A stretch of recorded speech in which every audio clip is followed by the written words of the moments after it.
د شپې خوب چې دی نو هغې کې سکون دی او هغه راحت. هسې هم الله تعالی خوب د انسان د بدن د راحت دپاره یو داسې لازمي او ضروري شی ګرځولی دی چې د بدن راحت که ډېرې ګولۍ وخوري خدا نه راځي څو پورې چې تا خوب نه کړی او دا خوب معمولی خوب وکړه خو ستا به چې دی نو ذهن برابري. زه اوس د غرمې په خوب باندې عادت شوی یم که 10 منټه خوب مې وکړو نو زما به ماسپښین نه وروستو بیا د ټوله شپه ټوله ورځ چې دی نو هغه برابرې. خو که خوب مې ونه کړو اگر که 10 منټې بیا مې چې دی نو ماسپښین نه وروسته سبق ته زړه کېږي نه کتاب کتلی شم او ذهن مې ټول ګډوډي.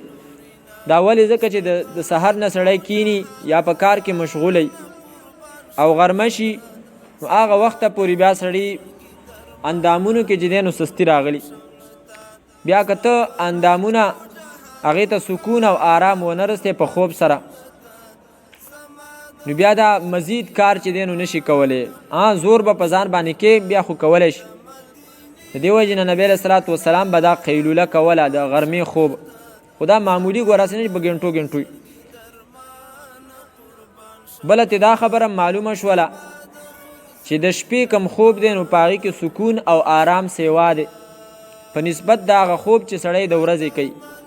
یو سړی دی هغه د شپې 4 ګنټې وده کېږي بل سړی دی هغه د ورځې 8 ګنټې وده کېږي خو دې سړي ته به هغه سکون نه میلاویږي څومره سکون او آرام چې هغه کس ته میلاویږي چې هغه د شپې خوب کوي. 3 ګنټې دي لږ دي خو د شپې د خوب راحت سیوا دی. دغه وجه ده دا خپله زما د خپلو سترګو مشاهده او دا د لیدلو خبره ده. یو ځوان دی او هغه به ما لیدو چې هغه به ورځ ته ورځه کمزوری کېدو خوراکونه به ښه صحیح کول او دغه رنګې کار روزګار په هغه باندې هغسې و چې کوم د مخکې نه د عام روټین مطابق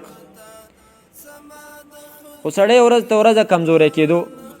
چې د هغه نه مې معلومات وکړو نو هغه راته ویلې چې په PUBG باندې عادت شوی یم او د شپې مې چې دی نو د سهار د مانځه پورې خوب نه وي ایښ ناست یم او بیا که وده شمه 9 9:30 10 بجې راپاڅېږم خو بدن مې چې دی نو هغه په آرام نه وي. نو دا د دې قرآن